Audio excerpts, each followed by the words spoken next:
அந்த வானத்தை போல மனம் படைச்ச மன்னவனே, பனி துளிய போல குணம் படைச்ச தென்னவனே,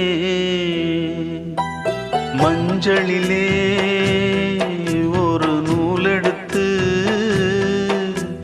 விண்ணுக்கும் மண்ணுக்கும் சம்பந்தம் உண்டுன்னு சொன்னது யாரு? அது மன்னவன் பேரு.